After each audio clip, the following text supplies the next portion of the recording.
रोहित शुक्ला एक बार फिर से आप सभी का स्वागत करता हूं गायत्री एजुकेशन क्लासेस में। हम लोग क्रैश कोर्स चला रहे हैं जिसका बैच का नाम हमने रखा था निश्चय बैच। अब तक हमने निश्चय बैच में ऑलरेडी चैप्टर 1 और चैप्टर 2 पूरी तरीके से अपलोड कर दिया है और आज हम चैप्टर 3 पढ़ने वाले हैं जिसका नाम है linear equations in two variable, है ना, pair of linear equations in two variable. Unit हमारी अलजेब्रा है। ये अलजेब्रा यूनिट का सेकेंड चैप्टर है। पहला चैप्टर पॉलिनोमियल था जो हमने ऑलरेडी कर चुके हैं। ठीक, चलिए इनमें कुछ मुझे बेसिक बातें आपको बतानी है, उसको बताएंगे, उसके बाद सीधे हम क्वेश्चंस पे आएंगे। चलिए देखिए, पहली चीज जो हमें पता होना चाहिए वो है linear equations in two variables. क्या होता है लीनियर इक्वेशन टू वेरिएबल? ये होता है an equation of the form, है ना, an equation of the form किस तरीके की? ax plus by plus c is equals to 0, है ना। इस तरीके की कोई भी इक्वेशन जिसमें आप देख पा रहे होंगे ax प्लस by दो वेरिएबल दिख गए हैं आपको, इसे ही हम क्या बुलाते हैं? Linear equation two variable. पर कंडीशन ये है कि a और b दोनों ही नॉन जीरो रियल नंबर होने चाहिए, है ना। मतलब उन्हें जीरो नहीं ले सकते, क्योंकि एक भी यदि जीरो हुआ, खुद ही सोचिए, यदि ये जीरो हुआ तो फिर linear equation in one variable हो जाएगा। और हम बात कर रहे हैं किसकी? टू वेरिएबल की। तो टू वेरिएबल के लिए हमें दोनों को जिंदा रखने के लिए ए और बी को नॉन जीरो लेना पड़ेगा। ठीक, और साथ में, है ना, ये जो कंडीशन है ना, इस कंडीशन को हम एक और तरीके से लिख सकते हैं। वो कंडीशन क्या है कि आप बोल सकते हैं कि भैया A square plus B square is not equals to zero, है ना। कुछ जगहों पे आजकल ऑब्जेक्टिव भी आप जानते हैं, एजर्शन रीजन भी आप जानते हैं, इस तरीके से पूछ लेते हैं। तो ए b not equals to zero का मतलब आप चाहे तो ऐसा भी बोल सकते हैं, A square plus B square is not equals to zero होना चाहिए। साथ में, है ना, साथ में यदि आप देखा जाए तो जो हमारे पास ए बी और सी हैं, तीनों के तीनों क्या है? रियल नंबर्स हैं। ठीक, इसी चीज को हम बोलते हैं is called linear equation in two variable, है ना। मैंने थोड़ा शॉर्ट में लिख दिया है linear equation in two variable, कोई दिक्कत तो नहीं। ठीक, अब इसी में हमारे पास एक छोटा सा डेफिनेशन आता है, उसको मैं यहां पे लिख देता हूं। क्या कि लीनियर इक्वेशंस को जब सॉल्व करते हैं तो उनके आंसर्स आते हैं, और उनके आंसर्स किसके ऊपर डिपेंड करेंगे? एक्स और वाई के ऊपर। तो हम क्या लिख सकते हैं यहां पे कि all those values of x and y which satisfy ax plus by plus c is equals to 0, है ना। वो x और वो y जो कि इस इक्वेशंस को सेटिस्फाई करेंगे। सेटिस्फाई का मतलब होता है LHS is equals to RHS करेंगे। वो सारे के सारे क्या कहलाएंगे हमारे लिए? Are solutions. उन्हें हम क्या बोला करेंगे?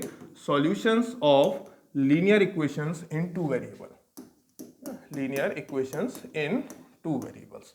ठीक, अच्छा, इसी में अब लेकिन हमारे चैप्टर का नाम आपने देखा होगा, उसके आगे पेयर लगा हुआ है। क्या लगा हुआ है? पेयर। तो हम यहाँ पे लिखने वाले हैं उसी के बारे में कि two linear equations of the form, है ना। जब मैं कितनी लीनियर इक्वेशन ले रहा हूं? दो।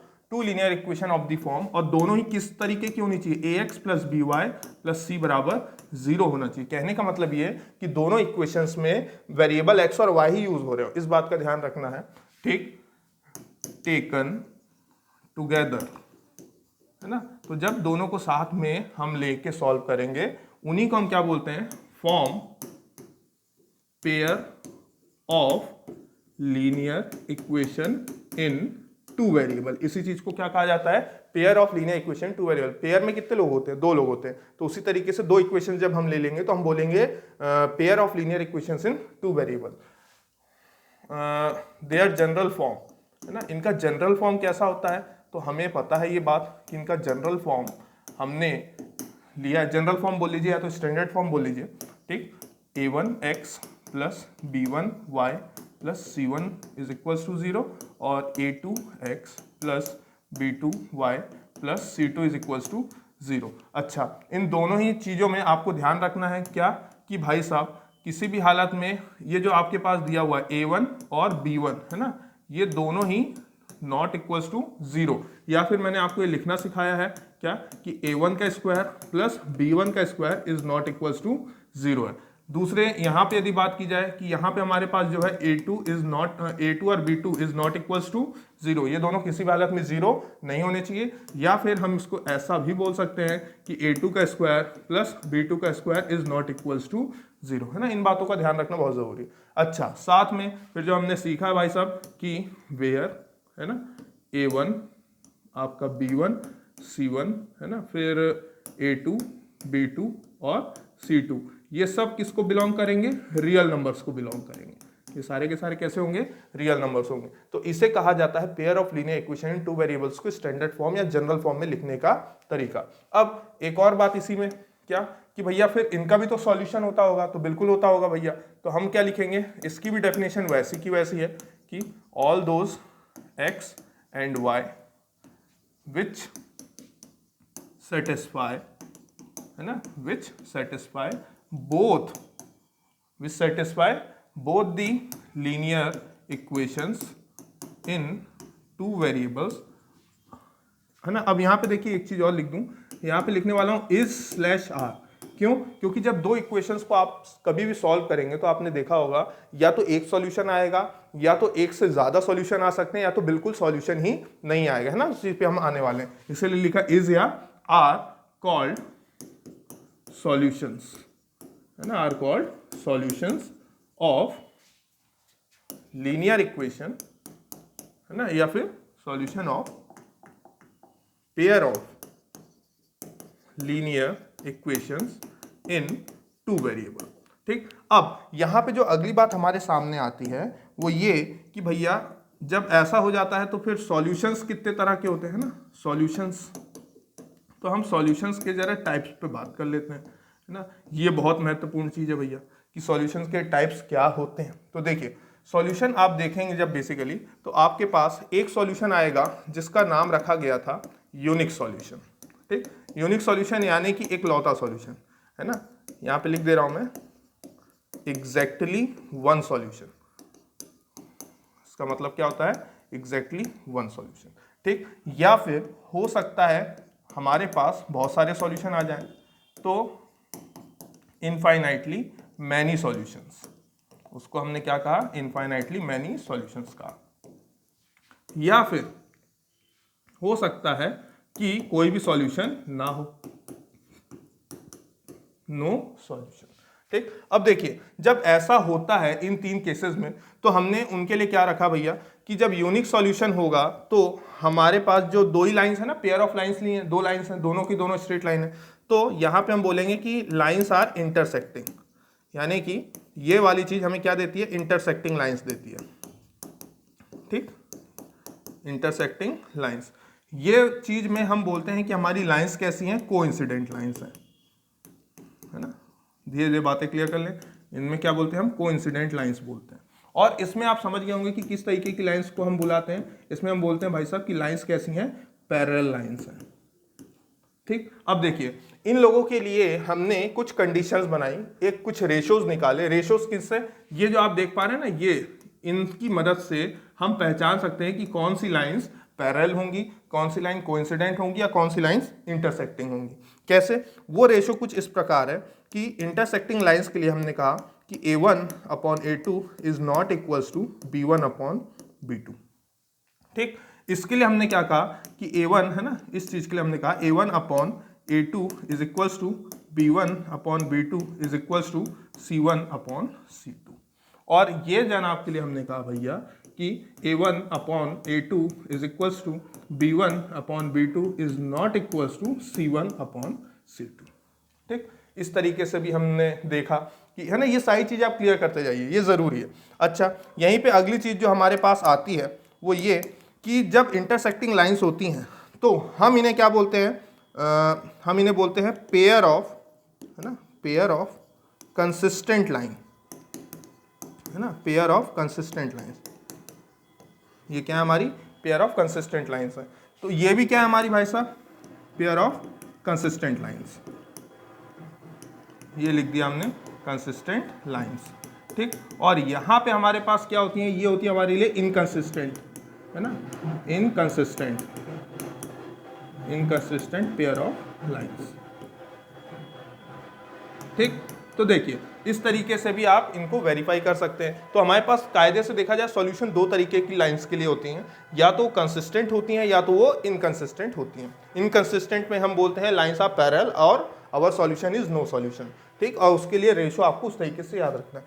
लेकिन यहाँ पे एक बात और बताना चाहूँगा, बहुत ज़रूरी बात है कि ये जो पेयर ऑफ कंसिस्टेंट लाइंस हैं इनमें भी सर कोई अंतर होता है क्या? हाँ, अंतर होता है। ये जो होती है जब एक ही सॉल्यूशन हो, जब कोई भी लाइनों का एक ही सॉल्यूशन हो तो हम बोलते हैं इंडिपेंडेंट। हम क्या बुलाते हैं उन्हें? इंडिपेंडेंट पेयर ऑफ लाइंस, है ना। ये कैसी हैं? इंडिपेंडेंट पेयर ऑफ लाइंस हैं, ठीक। जबकि ये हमारी क्या हो जाती हैं? डिपेंडेंट, एक के ऊपर एक रहती हैं बेटे, डिपेंडेंट पेयर ऑफ लाइंस, ठीक। उसके लिए कोई नाम नहीं, उसको सिर्फ इनकंसिस्टेंट पेयर ऑफ लाइंस कहा जाता है, ठीक। तो इस तरीके से आपको ये चीजें याद रखनी है, ठीक। अच्छा, अब इसमें एक जो इंपॉर्टेंट बात रह गई है वो भी मैं बता ही दूं, है ना, क्यों 10 पेजेस में जाएं, कि भैया मेथड ऑफ सॉल्यूशंस, है ना, मेथड ऑफ सॉल्यूशंस क्या क्या होते हैं? मेथड ऑफ सॉल्यूशंस, तो मेथड ऑफ सॉल्यूशंस भाई साहब इसके दो तरीके के होते हैं। एक का नाम रखा है ग्राफिकल मेथड, ठीक, एक का नाम हमने रखा है ग्राफिकल मेथड, ठीक। और दूसरी का जो नाम होता है भाई साहब, दूसरी का नाम है हमारे पास एल्जेब्रिक मेथड, है ना, एल्जेब्रिक मेथड। अब सुनिएगा, एल्जेब्रिक मेथड भी दो तरीके की है। एक का नाम होता है एलिमिनेशन मेथड, है ना, एलिमिनेशन मेथड,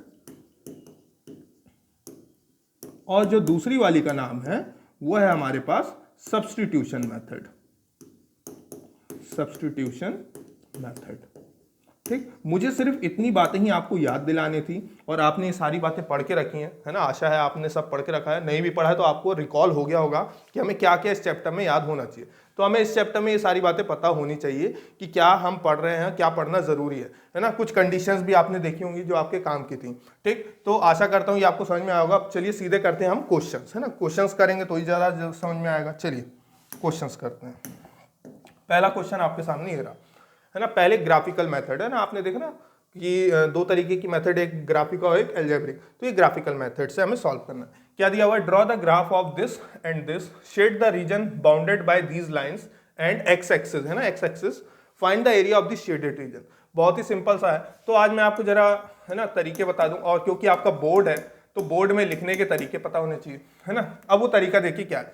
हम पहले क्या करेंगे, लिखने का तरीका देखिए। मैं जानता हूं आप x0 y0 आपने ये सीखा होगा, मैं थोड़ा दूसरे तरीके से जाना चाह रहा हूं, है ना, थोड़ा और अच्छा लगे लोगों को, है ना। 2x प्लस वाई बराबर आपको क्या दिया हुआ है?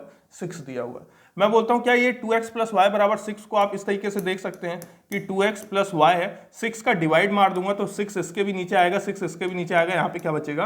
1, ठीक। उसके बाद आपको क्या करना है, ये जो दिया हुआ है x/6 है ना, इस 2 को नीचे ले आएंगे तो ये इधर नीचे आएगा 2, इसके नीचे आएगा 2, ठीक। उसी तरीके से यहाँ पे जो दिया हुआ है ये 6 है, इसका कोएफिशिएंट कितना है? 1, तो इसके नीचे क्या आएगा? 1 आएगा, और इज इक्वल्स टू में क्या चल रहा है भाई साहब? 1 चल रहा है। ऐसा जैसे करेंगे, इसको सॉल्व करेंगे तो हमें मिलेगा x अपॉन में, इसको सॉल्व करेंगे तो ये 3 मिल जाएगा, प्लस y अपॉन में ये तो सिर्फ 6 ही रहेगा, इज इक्वल्स टू में 1। तो यहां से हम बोलेंगे कि x के नीचे जो नंबर आया है इसे कहा जाता है x इंटरसेप्ट, और y के नीचे जो नंबर आया इसे कहा जाता है y इंटरसेप्ट, ठीक। तो यहाँ पे लिखेंगे x इंटरसेप्ट हमारे पास जो आया है वो 3 है, और y इंटरसेप्ट हमारे पास जो आया है वो है 6, ठीक। यानी कि जब मैं इसका ग्राफ बनाऊंगा तो x में कहाँ कट हो रहा है? 3 पे, और y मतलब y कहाँ पे कट हो रहा है? 6 पे कट हो रहा है। उसी तरीके से हमारी जो अगली इक्वेशन जो हमें दी हुई है, कितनी दी हुई है?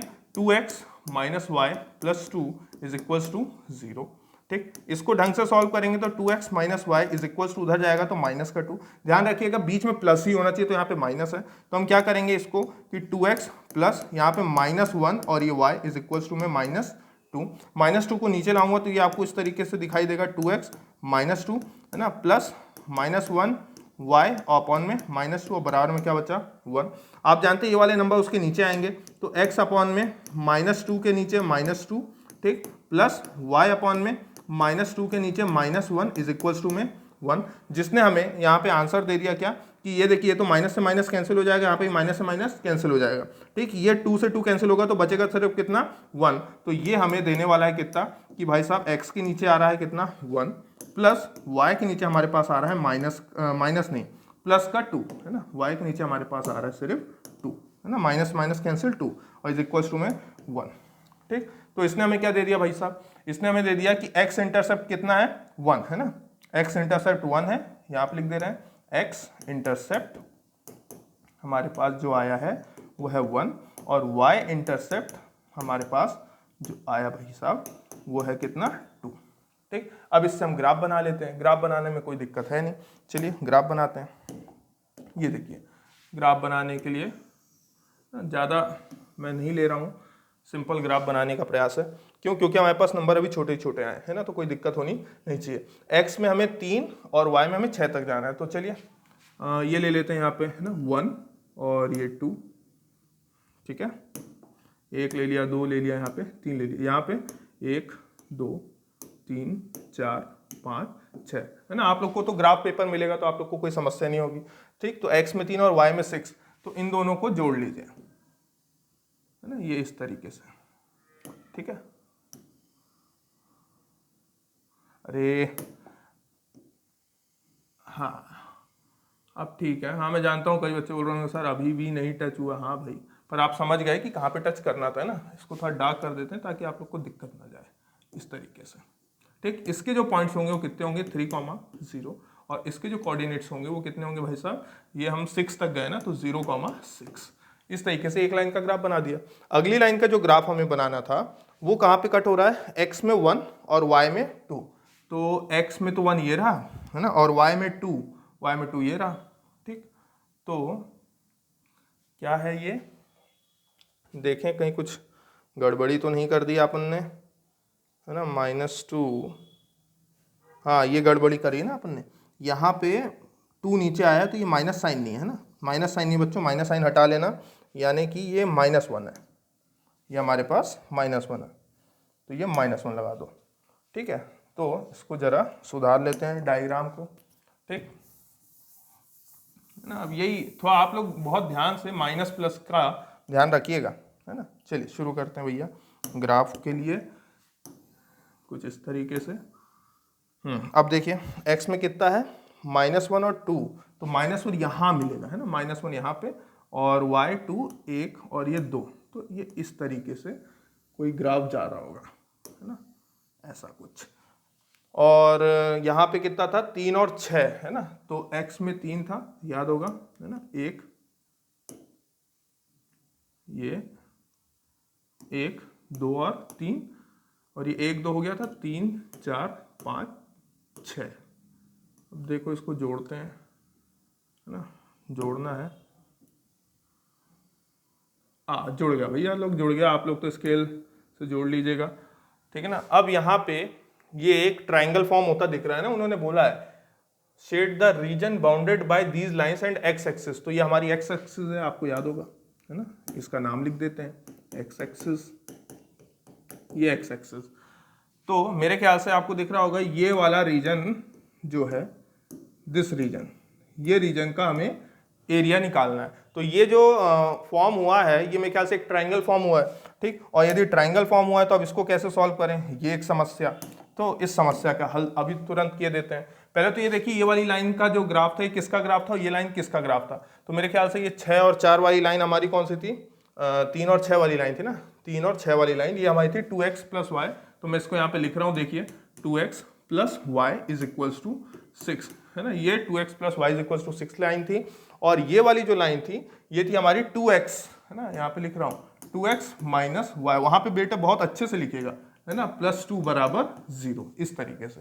ये जो है हमारे पास x एक्सिस है ना, x एक्सिस की आप इक्वेशन में ख्याल से आपको याद होगा y = 0, आपको अच्छे से याद है ना, हमने पिछले चैप्टर में भी ये चीज सीखी है। अब बताइएगा जरा कि एरिया ऑफ ट्राइंगल निकालना है, तो पहले तो ये कोऑर्डिनेट बताइए, ये कोऑर्डिनेट कितना है, तो इसको तो लिखेंगे -1, 0, सही बात है ना। इसको हम क्या लिखने वाले हैं, ये कोऑर्डिनेट है हमारे पास कितना भैया 3, 0।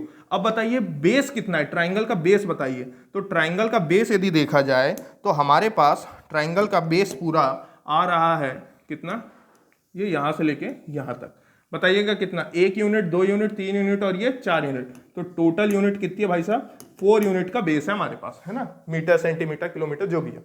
अब हमें इसके लिए क्या चाहिए भाई साहब, इसकी हाइट चाहिए है ना, हाइट निकालने के लिए हमें ये वाला पॉइंट पता होना चाहिए, कि ये पॉइंट कौन सा है। तो इस पॉइंट को निकालने के लिए क्या करेंगे कि मैंने नाम दे दिया, इसका नाम इक्वेशन 1 है, इसका नाम 2।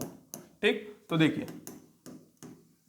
From first and second. ठीक, अब सर ये आप क्या करने वाले हैं, तो देखिए जब भी दो इक्वेशंस आपस में कहीं पे भी किसी को इंटरसेक्ट करती हैं तो वो जो पॉइंट ऑफ इंटरसेक्शन होता है उसको निकालने का जो तरीका होता है वो होता है एलिमिनेशन मेथड या तो सब्स्टिट्यूशन, है ना, आपने सीखी है। चलिए हम उसको ट्राई करते हैं। तो इक्वेशन 1 जो हमें दे रखी है वो दे रखी है 2x प्लस वाई बराबर 6, और दूसरी इक्वेशन हमें जो दे रखी है वो दे रखी है 2x माइनस वाई, है ना, ये दिख रहा होगा 2x minus y is equal to में कितना -2, है ना, उधर भेज दिया है। इसको जब सॉल्व करेंगे तो एलिमिनेशन का क्या ताकत होता है कि एलिमिनेशन दो तरीके से, या तो आप ऐड कर सकते हो या तो आप सब्ट्रैक्ट कर सकते हो। ठीक, अब ऐड कब करते हैं, सब्ट्रैक्ट कब करते हैं, तो आपको पता होगा। ठीक, हम ऐड तब करते हैं जब दोनों के कोफिशिएंट, जिसको भी हमें एलिमिनेट करना है, सपोज मुझे y को एलिमिनेट करना है तो इसके कोफिशिएंट सेम होने चाहिए लेकिन उनके साइन क्या होने चाहिए, डिफरेंट, तो मैं ऐड करूंगा। और सपोज यदि मुझे x को, है ना, ये 2x को एलिमिनेट करना है तो इन दोनों के कोफिशिएंट तो सेम है लेकिन साइन भी कैसे हैं, सेम, तब मुझे क्या करना पड़ेगा, सब्ट्रैक्शन। बस इतना सा याद रखना होता है। तो अभी तो मैं एडिशन करूंगा क्योंकि देखिए ये आसानी से कैंसिल आउट हो रहा है। 2x प्लस 2x ये मेरे पास हो रहा है 4x इज इक्वल टू, ये मेरे पास हो रहा है कितना, 4। मेरे पास x की वैल्यू कितनी आ रही है, 1। x1 आते ही मैं इसमें सब्सटीट्यूट करूंगा तो देखिए कितना हो जाएगा, 2 into 1 plus y is equals to 6। तो y बराबर मेरे पास आ रहा है 6 माइनस 2 जो कि मुझे दे देगा y इज इक्वल्स टू 4। तो मेरे पास x और y आ गया, यानी कि पॉइंट ऑफ इंटरसेक्शन है हमारे पास कितना, 1,4, यानी कि 1 ऑन x एक्सिस और 4 ऑन y एक्सिस। ठीक, तो ये मिल गया हमें पॉइंट। अब यदि इतनी पॉइंट मिल गई है तो आपको पता होना चाहिए कि ये जो डिस्टेंस है ये कितनी है, 4 यूनिट। ये कितने की डिस्टेंस है, 4 यूनिट की डिस्टेंस है ना। y एक्सिस का मतलब क्या होता है, हाइट, y एक्सिस मतलब हाइट। तो ये हमें मिल गया हाइट, है ना, हाइट मिल गई है 4 यूनिट और बेस मिल गया है 4 यूनिट। तो अब बताइएगा, मैं इसका नाम रखने जा रहा हूं a, b और c। तो यदि ऐसा है तो चलिए निकालते हैं भाई साहब, area of triangle ABC will be given by half base into height। ठीक, ये हमने निकाल दिया, हाफ बेस इंटू हाइट।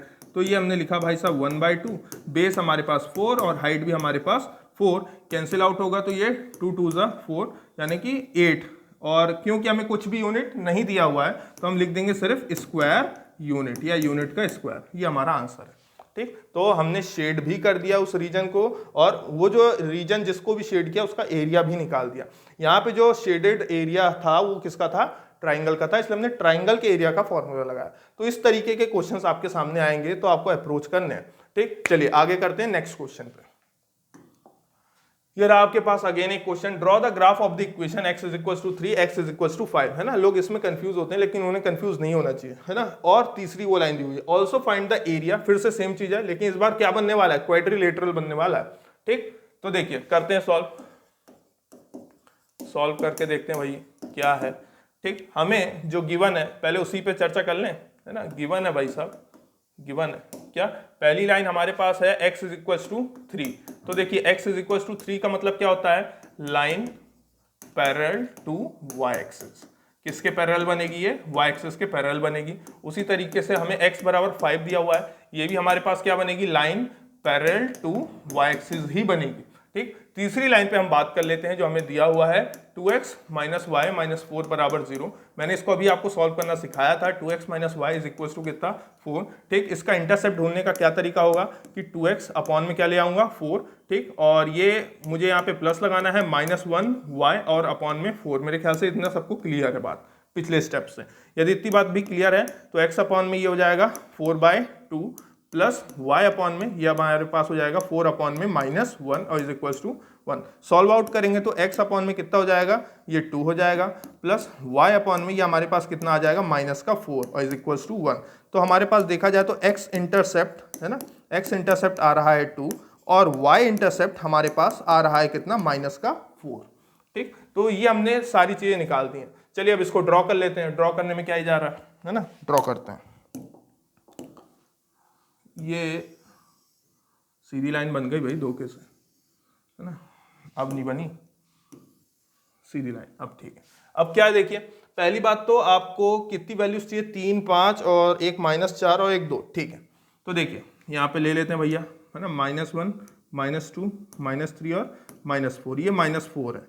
ठीक, ये -4 है और x में 2 तक ले लेते हैं पहले, तो ये 1 और ये 2, इन दोनों को जोड़ लेते हैं, है ना, ये जोड़ दिया और ऐसा बढ़ा दिया, ये है ना। अच्छा, अगला हमारे पास क्या था, हमारे पास था x बराबर 5, तो x बराबर 5 आपको पता होना चाहिए, है ना, ये 1 2, फिर यहाँ पे 3, यहाँ पे 4, यहाँ पे 1 5, तो x बराबर 5, ऐसा कुछ line parallel to y axis, ठीक, ये बना दिया हमने। और क्या था हमारे पास, x बराबर 3 पे भी बनाना है, अच्छा इस पे भी बनाना है अपने को, है ना, ये तो 1 2 और ये 3, ऐसा कुछ, तो ये लीजिए, है ना। तो हम इसमें जरा नाम लिख दें, ये हमारी भैया x एक्सिस थी, इस तरीके से ना कायदे से ड्रॉ कर दें, और ये हमारे पास y एक्सिस थी, ठीक। ये जो आपने बनाया है ये x इज इक्वल्स टू 3 है, ये जो आपने लाइन बनाया है ये x इज इक्वल्स टू 5 है ना। अब मेरे ख्याल से देखा जाए तो हमारे पास काफ़ी पॉइंट्स हैं, उन पॉइंट्स को यदि मैं शेड करूँगा तो मुझे ये एरिया निकालना है मेरे ख्याल से, है ना। मैं थोड़ा अलग कलर से कर दूँ, आपको क्वाड्रिलेटरल दिख गया होगा, है ना, क्वाड्रिलेटरल आपको दिख गया होगा। मैं इसको थोड़ा डार्क कर दूं ताकि सभी को, दर्शकों को हमारे क्लियर दिखे, क्वाड्रिलेटरल दिख गया होगा, ठीक। अब इस क्वाड्रिलेटरल्स के पॉइंट बताइए, कैसे बताएंगे, तो देखिए मेरे ख्याल से सबको पता है कि ये जो कोऑर्डिनेट है ये 3,0 कहलाएगा, ये जो कोऑर्डिनेट है ये 5,0 कहलाएगा, है कि नहीं। अच्छा, अब रही बात कि सर ये वाला पॉइंट कैसे पता करें, ये वाला पॉइंट और ये वाला पॉइंट, मेरे ख्याल से बहुत ही आसान सा पॉइंट है ना। कैसे, तो देखिए पहले तो मैं नाम लिख दूं कि कौन सी लाइन कौन सा नाम, ठीक। तो ये दोनों का तो नाम लिखा हुआ है, इसका नाम बताइए, इसका नाम हमारे पास था, कितना था, ये 2x, है ना, माइनस का y माइनस का 4 बराबर में 0। अब इस लाइन ने इन दोनों को इंटरसेक्ट किया, ठीक। जब इस पर्टिकुलर पॉइंट पे इंटरसेक्ट करेगी तो वहां पे x की वैल्यू मुझे कितनी रखनी है, 3।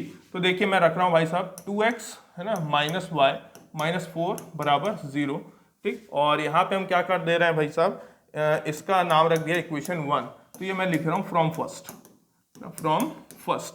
यदि मैं यहाँ पे लिखूँ भैया कि एट x बराबर 3 पे, तो ये हो जाएगा कितना, ये हो जाएगा 6 माइनस y, ठीक, इज इक्वल्स टू में कितना 4, है ना, ऐसा ही कुछ होगा, इज इक्वल्स टू 4, उधर क्यों भेजे अपन, इधर ही तो है, -4 इज इक्वल्स टू 0।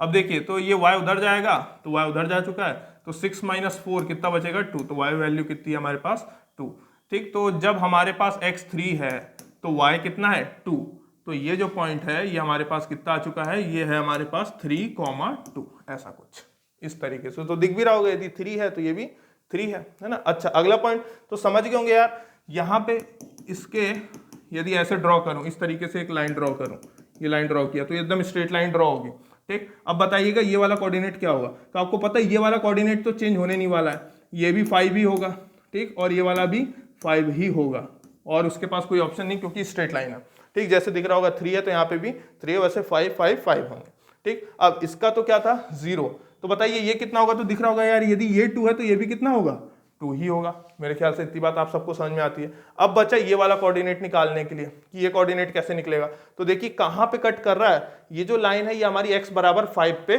कट हो रही है, तो फिर से फ्रॉम फर्स्ट, है ना, फर्स्ट हमारी क्या थी 2x minus 4 is equals to y, ना, जानबूझ के -4 यही रहने दिया, y उधर भेज दिया। फिर एट x बराबर हमें कितना रखना है 5 रखना है, तो मैं जैसे ही 5 रखूंगा तो ये 5 2 10 माइनस 4 बराबर y, तो y मेरे पास कितना आ गया 6 आ गया भाई साहब। तो जब x 5 है तो y 6 है, तो देख लेते हैं ये हमारे पास 5 है तो ये 6, हमने सारे के सारे कोऑर्डिनेट सब निकाल लिए। अब इसका एरिया निकालना बहुत ही आसान है, कैसे, देखिए मुझे निकालना है एरिया ऑफ क्वाड्रिलेटरल,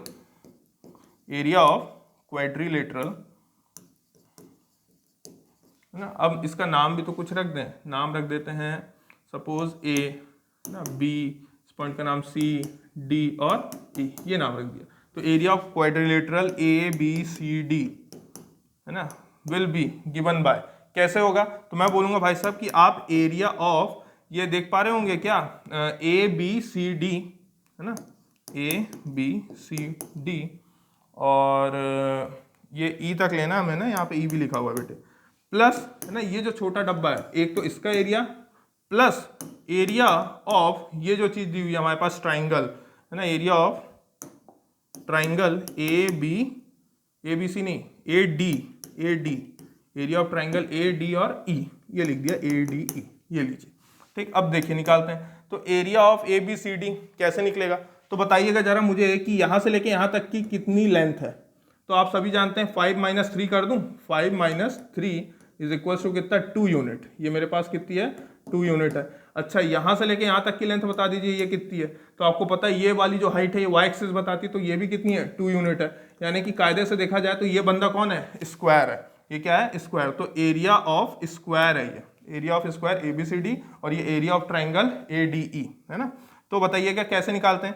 तो जब भी ऐसा कुछ होता था तो एरिया ऑफ स्क्वायर निकालने का तरीका होता था कितना, साइड का स्क्वायर, साइड का स्क्वायर। यानी कि मैं यहाँ पे क्या लिख दूंगा भाई साहब 2 का स्क्वायर। मेरे ख्याल से इतनी बात सब कुछ समझ में आ रही होगी, आशा है। ठीक, और इसका एरिया निकालने का तरीका वही हाफ, बेस कितना है, बेस आप देख रहे हैं बेस तो सेम है, कितना है 2, तो ये लिख दिया 2। और हाइट बताइएगा, ट्राइंगल की हाइट सिर्फ मुझे यहाँ से लेके यहाँ तक लेनी है, ध्यान रखना ट्राइंगल की हाइट। तो इस बार आप देख पा रहे होंगे तो ये रहा y कोऑर्डिनेट दोनों का, तो 6 - 2 जैसे ही करूंगा तो मुझे कितना मिल जाएगा 4 यूनिट है ना। तो ये मेरे पास आ गया कितना 4। इसको सॉल्व आउट करूंगा, 2 से 2 तो कैंसिल, 2 2 ये हो गया मेरे पास 4, ठीक, प्लस ये मेरे पास 4, तो टोटल मेरे पास 8 स्क्वायर यूनिट। लीजिए आपने एरिया निकाल दिया। ठीक, तो इस पूरे का एरिया का मतलब क्या होता है कि ये जो पूरा बन जाता है ना, ये इस पूरे का एरिया है कितना भैया 8 स्क्वायर यूनिट। ठीक, बाकी उन्होंने हमें मीटर सेंटीमीटर कुछ दिया नहीं है तो ये हो गया है ना। उन्होंने ये किसी के दिमाग में यार ऐसा नीचे क्यों नहीं ले रहे हैं, तो आपको पता होना चाहिए उन्होंने बोल के रखा है ना एक्स एक्सिस से इस वाली लाइन से और इन दोनों लाइनों से बनने वाला एरिया। ठीक, तो ये हमने एरिया निकाल दिया बड़े ही सिंपल वे में। चलिए अगले सवाल पे चलते हैं। Solve the following system of linear equations graphically, फिर से हमें ग्राफिकली देखना है। ठीक, और 2 इक्वेशंस दिए हैं तो खटाखट पहले सॉल्व कर लेते हैं, है ना। मेरे ख्याल से अब तो आदत में आ रहा होगा कि किस तरीके से इंटरसेप्ट फॉर्म लिखना है। तो देखिए क्या है हमारे पास, पहला दिया हुआ है 3x + y - 11 = 0। ठीक, इसको मैं जैसे ही सॉल्व करूंगा तो 3x + y = ये मुझे देगा 11। ठीक, और 3x अपॉन में 11 प्लस y अपॉन में 11 = 1। ये नीचे आ जाएगा तो x अपॉन में 11/3 प्लस y अपॉन में तो सिर्फ 11 ही रहेगा = में 1। तो यहाँ से मुझे x इंटरसेप्ट मिल चुका है कितना 11/3 है कि नहीं, जिसका मतलब ये होता है कि 3.6 लगभग है ना। और ये देखा जाए तो मेरे पास y इंटरसेप्ट मिल चुका है कितना 11, ये हो गया। अगली इक्वेशन हमें दी हुई है उस पर भी बात कर लेते हैं। x - y - 1 = 0, तो x - y = 1। खुद ही सोचिएगा, यहाँ पे x है, नीचे 1 लगा रहा हूँ, बीच में साइन लगा रहा हूँ प्लस y और यहाँ पे -1 लिख रहा हूँ = 1। आशा करता हूँ आपको समझ में आया होगा।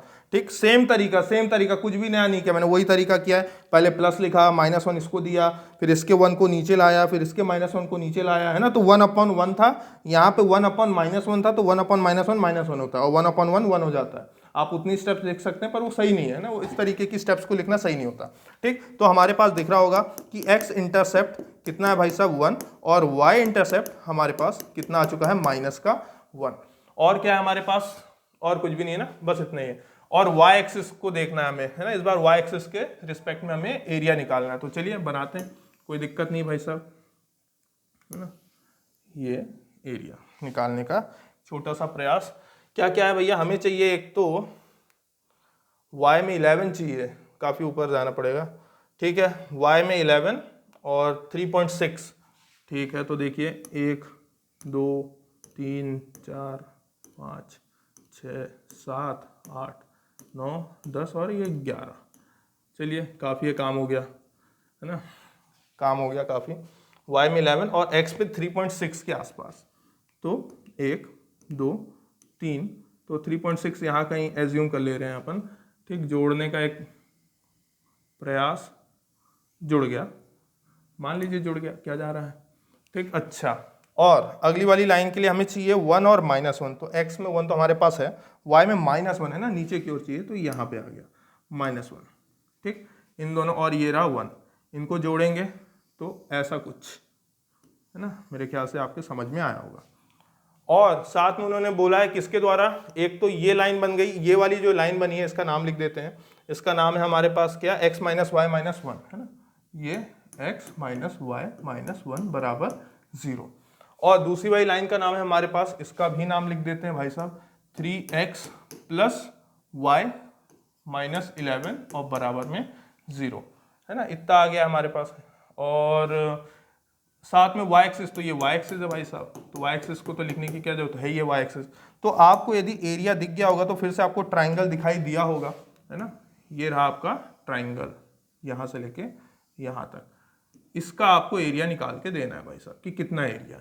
तो मेरे ख्याल से इसमें कोई समस्या नहीं है। क्यों नहीं है भाई साहब, तो देखिए y एक्सिस है, तो y एक्सिस में तो कोऑर्डिनेट आपको पहले ही पता चल गया, अरे पहले ही पता चल गया, ये 11 था ना, तो हम इसके कोऑर्डिनेट्स क्या लिखेंगे, इसको लिखेंगे 0,11, मतलब यहाँ से लेके यहाँ तक की जो हाइट है वो तो 11 यूनिट है, ये वाली जो हाइट है 11 यूनिट। अच्छा, यहाँ से लेके यहाँ तक की जो हाइट है ये वाली, ये 1 यूनिट और हो जाएगी, है ना, 1 यूनिट एक्स्ट्रा। तो टोटल यूनिट मेरे ख्याल से देखी जाए यहाँ से लेके पूरी यहाँ तक, तो ये मेरे पास आ रही है टोटल यूनिट 12 यूनिट, है ना, ये टोटल यूनिट है जो कि मेरे पास क्या आ रही है, बेस, ये मेरे पास क्या है, बेस है। क्यों भाई, क्योंकि इस बार ट्राइंगल इधर को है ना, y एक्सिस के रिस्पेक्ट में हमें लेना, x एक्सिस के रिस्पेक्ट में नहीं, y एक्सिस के रिस्पेक्ट में। अच्छा, यदि इतनी बात है तो अब मुझे ये हाइट पता होनी चाहिए, तो हाइट के लिए मुझे इन दोनों इक्वेशंस को क्या करना पड़ेगा, सॉल्व। तो सपोज इसको मैं नाम दे रहा हूँ, ये मेरी इक्वेशन 1 है, और इसको नाम दे रहा हूँ इक्वेशन नंबर 2। इन दोनों को सॉल्व करके देख लेते हैं कि क्या आने वाला है ना। तो from first and second equation, तो पहली इक्वेशन हमारे पास है साहब 3x प्लस वाई, है ना, इज इक्वल टू 11 लिख दे रहा हूँ, माइनस 11 उधर भेज दिया, और यहाँ पे दिया हुआ है x माइनस वाई, और -1 को उधर भेज देंगे तो +1। मेरे ख्याल से यहाँ पे भी एडिशन ही करना पड़ेगा, ये कैंसिल हो जाएगा, ये कितना हो जाएगा 4x बराबर में 12, तो x बराबर में कितना आ गया 3 आ गया। ठीक, सब्सटीट्यूट कर देते हैं अपन यहाँ पे, तो जैसे यहाँ पे रखेंगे तो 3 minus y is equals to 1, तो मेरे पास 3 माइनस 1 बराबर y आ रहा है, जहाँ पे y की वैल्यू मुझे क्या दिख गई है 2 दिख गई है, y इज इक्वल्स टू कितना 2। तो हमारे पास कोऑर्डिनेट क्या आ गया भाई साहब 3,2, ये हमारे पास है 3,2। याद रखिएगा ये x कोऑर्डिनेट और ये y कोऑर्डिनेट है। तो इस ट्राइंगल की जो हाइट है वो ऐसी है यानी कि x एक्सिस में देखा जाए तो ये जो कोऑर्डिनेट है ये हमारा, है ना, यहाँ से लेके यहाँ तक की कितनी यूनिट हो गई है 3 यूनिट हाइट है इसकी। ठीक, ये हाइट है। तो मेरे ख्याल से अब इसमें कोई दिक्कत रह नहीं गई है क्या, कि भाई साहब एरिया निकाल देते हैं, है ना, एरिया निकालना बहुत ही आसान सा हो गया। क्या करना है, इसका नाम रख देते हैं ना, ये B और ये C। तो area of triangle ABC will be given by half base into height. ठीक, तो मेरे ख्याल से आपको दिख रहा होगा ये हमारे पास हाफ, और बेस हमने कितना लिया टोटल 12 यूनिट, और हाइट हमारे पास कितनी है 3 यूनिट। ठीक, ये कैंसिल आउट होगा 6 से, तो 6 3 जा 18 स्क्वायर यूनिट। ये आपने एरिया निकाल दिया, है ना, आपका शेडेड रीजन का। तो शेड भी कर दीजिए भाई साहब, ये लीजिए शेड कर दिया, है ना। डायग्राम बिल्कुल इसी तरीके से आपको बना के आना है, बिल्कुल इसी तरीके से सेम वे में, इसमें कोई दिक्कत आपको होनी नहीं चाहिए। बाकी यहाँ पे लिख दी जाएगा इस तरीके से, this is our x axis and this is our y axis, है ना। Hope so you have get it. मेरे ख्याल से आपको समझ में आएगा कि कैसे काम करना है। चलिए आगे बढ़ते हैं नेक्स्ट क्वेश्चन पे। अगला क्वेश्चन आपके सामने ये रहा, determine graphically the coordinates of vertices of a triangle. ठीक, the equations of whose sides are given by this. Okay, चलिए सॉल्व करते हैं, है ना। मेरे ख्याल से सभी को अब समझ में आने लग गया होगा किस तरीके से सॉल्व करना है।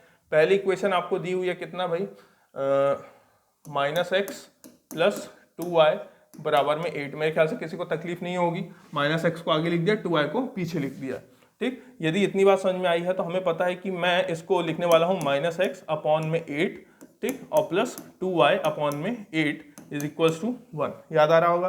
ठीक, जहाँ पे ये -1 नीचे आएगा तो ये हो जाएगा कितना 8 अपॉन में -1 प्लस y अपॉन में 8 अपॉन में 2 is equals to 1। Solve out करेंगे तो ये हो जाएगा सिर्फ माइनस का 8, और ये हो जाएगा कितना 4 इज इक्वल्स टू 1, जहाँ से मुझे x इंटरसेप्ट मिल चुका है। ठीक, x इंटरसेप्ट हमारे पास -8 है साहब, और y इंटरसेप्ट हमारे पास 4 है। ठीक, अगली इक्वेशन देखी जाए तो अगली इक्वेशन हमारे पास कितनी है 5y, तो मैं इसको लिख रहा हूँ कैसे, -x plus 5y is equals to कितना 14, तो -x अपॉन में 14 और प्लस 5y अपॉन में 14 इज इक्वल्स टू 1, जो कि मुझे दे देगा x अपॉन में 14 माइनस 1 प्लस y अपॉन में 14/5 इज इक्वल्स टू 1, है ना। और यदि ऐसा है तो ये हमारे पास आ जाएगा -14 प्लस, और ये हो जाएगा y कि ये तो इतना ही रहेगा 14/5 बराबर 1। तो देखा जाए तो x इंटरसेप्ट हमारे पास है -14 और y इंटरसेप्ट हमारे पास है 14/5, जो कि हमें दे देगा कितना 5 2 ज़ा 10 और 0.58 ज़ा 40, है ना, लगभग 2.8 के आसपास। और तीसरी एक और इक्वेशन है, उसको भी लिख ही लेते हैं, क्यों उसको छोड़ें भाई। वो हमें दिया हुआ है -2x, है ना, और plus y is equals to 1। तो हमें पता है क्या करना है हमें कि ये x अपॉन में, ध्यान रखिएगा नीचे 1 रहता है ना, मैं हाँ ये लिख के दिखा दूँ, वरना इसमें भी कई तकलीफ है। ठीक, ये x है, इसी में लिख दें, बताइएगा। ये -2x है, इसके नीचे 1 लगा रहा हूँ जानबूझ के, है ना, तो मेरे ख्याल से दिक्कत नहीं आ रही होगी। ठीक, ये 1 को यहाँ पे लिखा नहीं है, नीचे भेजा है, तो 1 को भेजा तो भी यहाँ पे 1 मौजूद रहेगा। 1 भेजने से ये नहीं कि यहाँ 0 हो जाएगा। उसके बाद इसको नीचे जब उतारेंगे तो x अपॉन में 1 -2 ऐसा आएगा, है ना, गलती मत करना, इसका कोफिशिएंट नीचे आएगा 1/1। समझ गए होगे क्यों मुझे यहाँ पे रुकना पड़ा। तो x की यहाँ पे दिख रहा होगा आपके पास x इंटरसेप्ट कितना आ रहा है -1/2, और y इंटरसेप्ट आपके पास कितना आ रहा है सिर्फ 1, है ना, ये पूरा 1/1 1 होता है, और माइनस का ये 1/2। चलिए डायग्राम बनाते हैं मेरे ख्याल से, है ना। डायग्राम पता नहीं कैसा बनेगा, लेट्स ट्राई। x में कितना हमें मैक्सिमम जाने को बोल रहे हैं, नेगेटिव ज़्यादा है मेरे ख्याल से अपने पास, -14 इधर ज़्यादा आने वाली लाइन, है ना, इस तरफ लाइन ज़्यादा आने वाली है, तो थोड़ा सा इंक्रीज कर लेते हैं लेंथ। चलिए तो पहली वाली का ग्राफ बनाते हैं भाई साहब, -8 और 4, ठीक है भाई। तो -1 -2 -3 -4 -5 -6 -7 और -8 ना, तो ये आपने बना दिया -8। x में -8 और y में 4 पॉजिटिव में लेना है अपने को, तो 1 2 3 और 4, है ना। आशा करता हूँ आप लोगों को समझ में आया होगा। ये ऐसा बना दिया भाई, बन गया, बहुत बड़ी बात है। अच्छा, इसका नाम भी लिख ही देते हैं कि ये जो लाइन है भाई साहब, ये हमारी लाइन है 2y - x बराबर में 8, है ना, ये लाइन हमने बना के रखी है।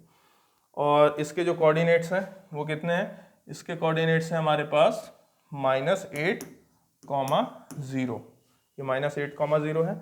और ये कितना है भाई, ये है हमारे पास 0, 4, है ना, 0, 4 दिख रहा होगा ना, ये दोनों लिखे मैंने। अगली वाली लाइन का यदि ग्राफ बनाएंगे, इसका बना के देखते हैं। x में -14 और आगे आना है भाई, तो -8 -9 10 11 12 13 और 14 यहाँ कहीं आ रहा होगा। ठीक, यहाँ कहीं लगभग, ग्राफ पेपर में ढंग से बनाइएगा बच्चों। ठीक, और 2.8, तो ये 1 ये 2 यहाँ कहीं, है ना, अंदाजा लेके, अब पता नहीं जुड़ेगा कि नहीं, जुड़ तो गया लगभग। हाँ मैं जानता हूँ आप लोग क्या सोच रहे हैं, थोड़ा कर्व हो गया है, पर छोड़िए, आप लोग इस स्केल से बनाइएगा। चलिए आगे देखा जाए, नहीं मिटा ही देते हैं यार, ज़्यादा ही कर्व दिख रहा है ना। अब ठीक है कि अभी भी वैसे ही बन रहा है, लीजिए भैया लोग, मेरे ख्याल से अब तो थोड़ा तो ठीक है ना। अच्छा, अगली लाइन को बना दें। इसका जो पॉइंट होगा, बाप रे, -14, 0, ठीक है, और ये 2.8 पे टच कर रहा है, तो क्या लिख दें 0 2.8, ये लिख दिया भैया 2.8। अभी और कुछ ही बनाना है क्या, ये बनाना है -12 और y में 1, तो x में -12 तो यहाँ कहीं, बाप रे, यहाँ कहीं पड़ रहा होगा, और y में 1, तो y में 1 ये वाली लाइन, तो इन दोनों को जोड़ देते हैं, ऐसा कुछ, ऐसा। अब यदि आपको दिखाई दे रहा होगा तो इनसे बनने वाला जो एरिया है या जो रीजन है उसको मार्क कर देना, है ना, इन्हीं 3 लाइनों से, जहाँ पे x एक्सिस y एक्सिस की कोई बात नहीं की गई है। ये रही, ये, है ना, मेरे ख्याल से दिखने लग गया होगा, ये वाला रीजन, ये है हमारे काम का रीजन। अब ये जो पॉइंट्स हैं ना, मैं इनको थोड़ा डार्क कर दूं, ये पॉइंट्स आपको बताने हैं कि क्या है ये पॉइंट्स। इन पॉइंट्स को हमें निकालना है। तो मेरे ख्याल से कोई समस्या नहीं है, होनी भी नहीं चाहिए, है ना। क्यों? क्योंकि ये जो लाइन है इसको यहाँ पे हम नाम लिखने वाले हैं अपन 2y माइनस एक्स बराबर में 8 है। ठीक, ये जो लाइन थी -14 वाली जो लाइन थी, ये थी आपके पास 5y, है ना, 5y और माइनस का x बराबर 14, और ये जो लाइन थी आपकी ये थी y माइनस 2x बराबर में 1। अब इनका पॉइंट ऑफ इंटरसेक्शन निकालना है, तो पहले इन दोनों को सॉल्व कर दीजिए, है ना। तो सॉल्व करते हैं भैया। 2y minus x is equals to 8 और ये दिया हुआ है कितना 5y माइनस एक्स बराबर में 14। तो मेरे ख्याल से साइन चेंज कर दे रहा हूँ, माइनस का ये प्लस और ये माइनस, है ना। इस बार एलिमिनेशन लगाया है लेकिन सब्ट्रैक्शन किया है। क्यों? क्योंकि साइन दोनों के क्या थे, सेम, ये कैंसिल आउट हो गया। ठीक, तो हमारे पास ये बचा हुआ है माइनस का 3y इज इक्वल्स टू में ये हमारे पास कितना बचा है भाई, ये माइनस का 14 हो गया ना। ठीक है, तो ये हो जाएगा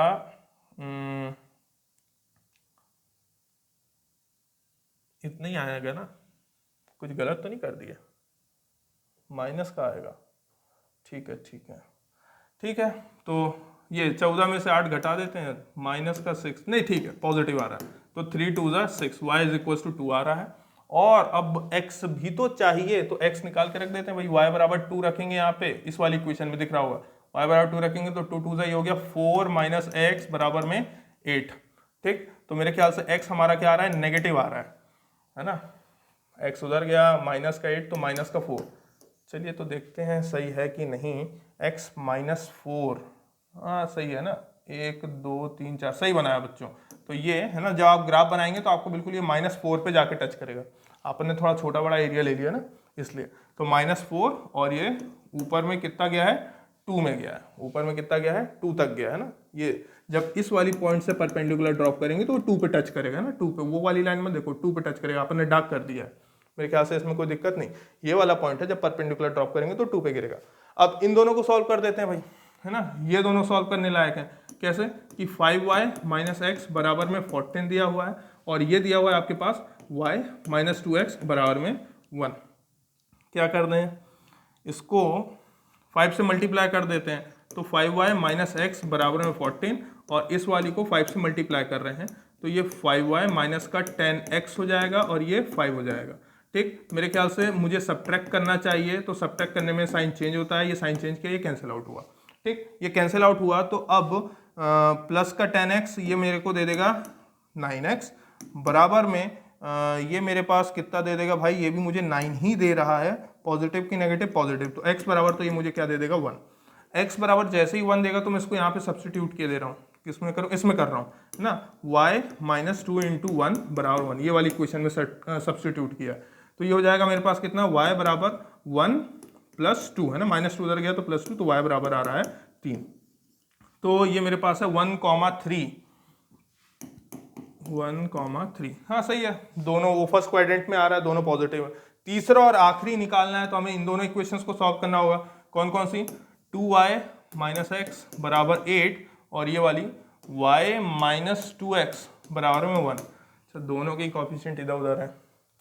ठीक है, नीचे वाली इक्वेशन में अपन 2 का मल्टीप्लाई कर रहे हैं, तो 2y माइनस एक्स बराबर 8 और ये हो जाएगा 2y माइनस का 4x बराबर में कितना 2।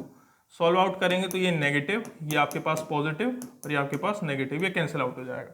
ठीक, ऐसा होते ही मेरे ख्याल से हमें पता है कि पॉजिटिव का 4x है तो ये 3x बचेगा, 3x है और ये हमारे पास 6, तो x बराबर 2 आ रहा है ना। और कहीं कैलकुलेशन हुए तो देख लेना, है ना, बता देना मुझे कमेंट्स में। अच्छा, x बराबर 2 है तो 2 रख के देख लेते हैं यहाँ पे, है ना, इस वाली में। तो जैसे ही रखेंगे y minus 2 into 2 is equal to 1, तो y माइनस 4 बराबर 1, तो y बराबर 1 प्लस 4 हो जाएगा, तो y 5 आना चाहिए अपना, मेरे ख्याल से लगभग ना, कहीं गलती हो तो फिर से देखा जाएगा क्या हो रहा है।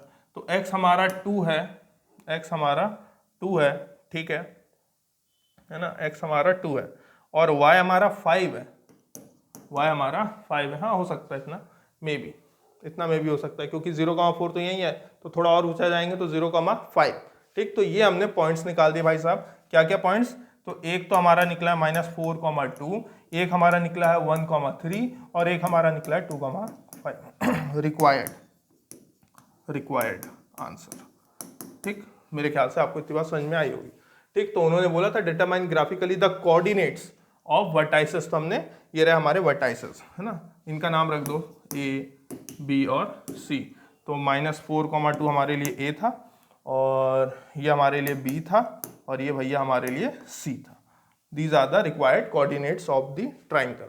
ठीक, मेरे ख्याल से समझ में आया होगा। और रीजन सेट कर दीजिए, ये रीजन सेट कर दिया साहब, है ना, मेरे ख्याल से कोई दिक्कत नहीं होगी। चलिए नेक्स्ट क्वेश्चन पे चलते हैं। अगला क्वेश्चन आपके सामने ये रहा, determine graphically the vertices of triangle formed by lines, ना y बराबर x, हमने पिछले चैप्टर में सीखा है इसको। तो देखिए करते हैं सॉल्व। क्या दिया हुआ है भैया, y बराबर x जो है, तो ये तो बनी जाएगी ये वाली लाइन यदि, है ना, y बराबर x, तो आपको पता है कैसी लाइन बनती है, वो लाइन इस तरीके से बनती है, बिल्कुल बीच में से होके जाती है ना, बीच में से होके जाती है इस तरीके से, ऐसा। अच्छा, ये जो हमें दिया हुआ है 3y बराबर x, तो मैं पहले इसको बोलना चाहूँगा, ये y बराबर 1/3x लिखा हुआ है। इसके लिए मैंने ग्राफ भी पिछले चैप्टर में सिखाया था कि भाई साहब ये y बराबर x का ग्राफ है, ये ऊपर वाला, ठीक, लेकिन ये क्योंकि ये जो वैल्यू है ये 1 से छोटी है, तो ये जो ग्राफ है ये थोड़ा y एक्सिस से दूर हो जाएगा, तो ये ऐसा बनेगा इस तरीके का, है ना। तो ये जो मेरा ग्राफ बना है कौन सा वाला, ये वाला, है ना, ये वाला जो ग्राफ होगा ये मेरा 1/3x का ग्राफ होगा। ठीक, अच्छा, अगले वाले के लिए भी हमें पता है क्या दिया हुआ है कि x प्लस वाई बराबर 8 दिया हुआ है, तो ये x/8 हो जाएगा और प्लस y/8 हो जाएगा इज इक्वल टू 1, यानी कि x इंटरसेप्ट हमारे पास 8 है और y इंटरसेप्ट हमारे पास 8 है। ठीक, तो ग्राफ बनाते हैं इसका, मेरे ख्याल से इसमें कोई दिक्कत नहीं आनी चाहिए, है ना, उम्मीद तो यही है क्योंकि काफ़ी छोटी वैल्यूज़ हैं। ट्राई करते हैं। ठीक, एक तो पहला ग्राफ y बराबर x का, तो ये y बराबर x का ग्राफ इस तरीके का बनेगा। ठीक, अच्छा, अब ये वाले ग्राफ को कैसे समझें, कैसे बनाएंगे सर, ये तो आपने अंदाजा बताया, तो कुछ नहीं, जरा इसको देखिए, आप x की जगह क्या रखिए, 3 रखिए, तो y आपको क्या मिलेगा, 1 मिलेगा, है ना।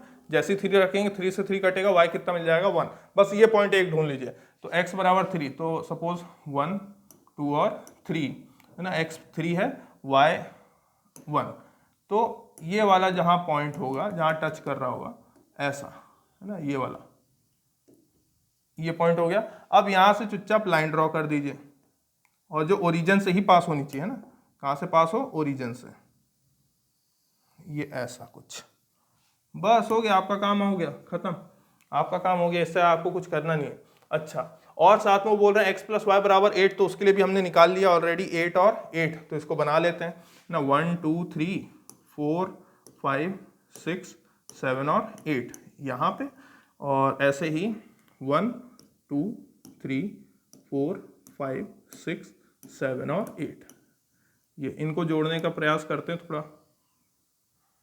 जुड़ गया भाई, जुड़ गया, जुड़ गया, अरे भाई जुड़ गया, ये जुड़ गया हमारे पास।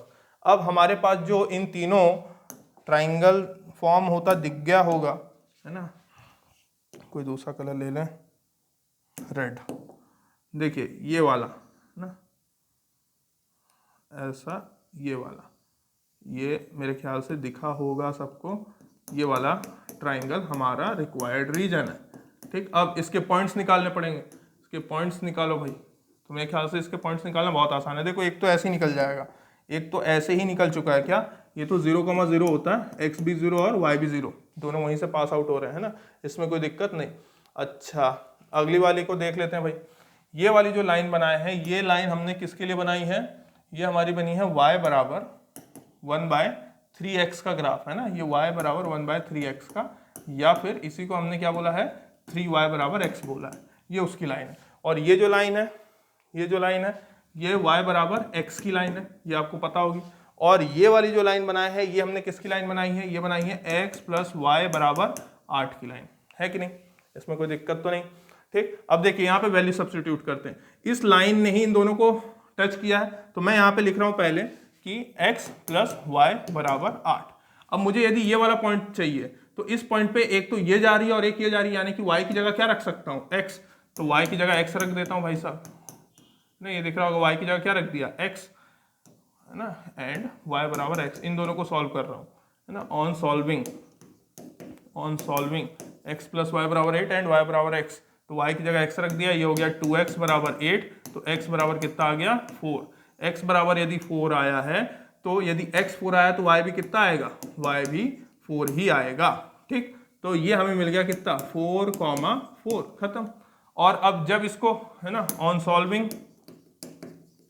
सॉल्विंग x प्लस वाई बराबर 8 एंड 3y बराबर में x, ठीक, तो देखिए ये लिखा हुआ x की या कितना रख देना है, 3y रख देना है, प्लस का y बराबर में 8, तो ये हो जाएगा 4y बराबर में 8, तो y बराबर में कितना 2, y हमारे पास कितना आया 2, इसको उठा के इसमें रखते हैं भाई, तो y को जैसे ही रखेंगे तो x बराबर कितना आ जाएगा 3 × 2 और x मुझे मिल जाएगा कितना 6, तो 6,2 ये हमारे पास है 6,2, खत्म है ना।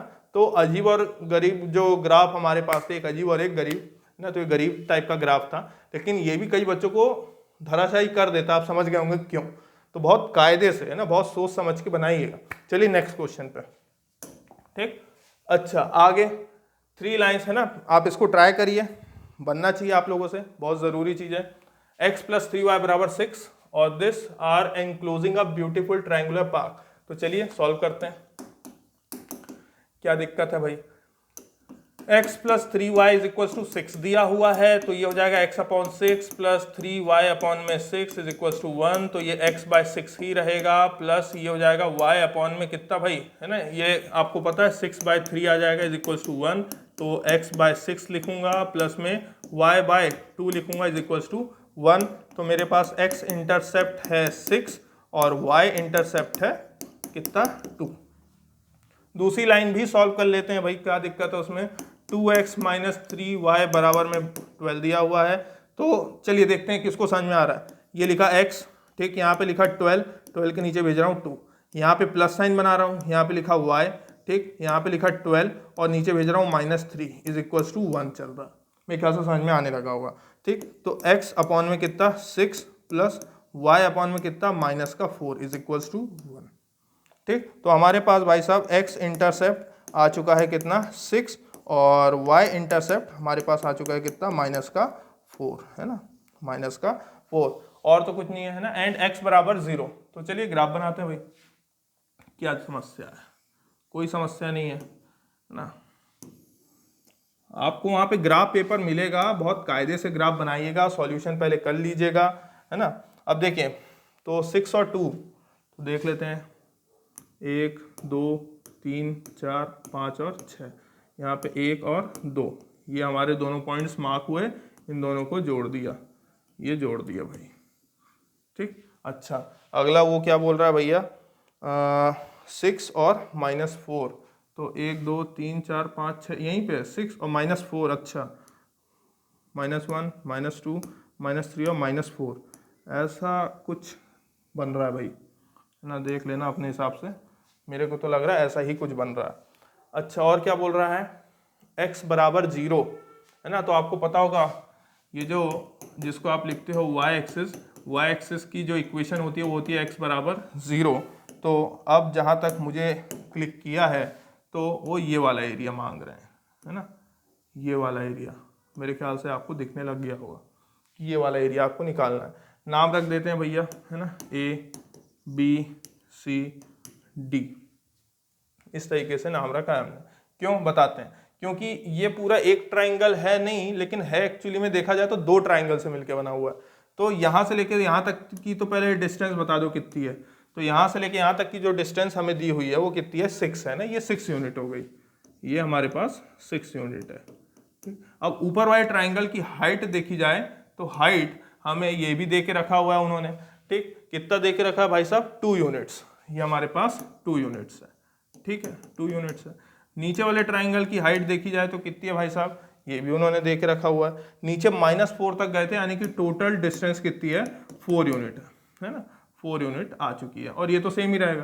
तो एरिया ऑफ क्या ले लें ट्राइंगल, है ना, ACD कैसे निकलेगा, ये निकलेगा area of triangle ABD plus area of triangle B C D से। इस तरीके से ये एरिया निकल सकता है। यदि इतनी बात समझ में आ रही है तो बताइएगा हाफ, है ना। ए बी डी पे ध्यान दीजिए, ए बी डी, तो बेस हमारे पास कितना है 6 और हाइट है 2 प्लस हाफ, बेस तो अभी भी 6 है और हाइट यहाँ पे कितनी है इस बार 4। सॉल्व करेंगे तो देखिए ये तो 2 से 2 कैंसिल, बचेगा 6, ठीक। ये 2 से 2 कैंसिल होगा जैसे, तो यहाँ 2 बचेगा तो, है ना, ये हो जाएगा 12, ठीक। तो ये आ गया 18 कितना, और साथ में उन्होंने दिया है कि कितना है किलोमीटर, तो हम लिखेंगे 18 किलोमीटर स्क्वायर। ये जो एरिया फैला हुआ है, कितने एरिया में फैला हुआ है भाई साहब, ये 18 स्क्वायर किलोमीटर में फैला हुआ है ना।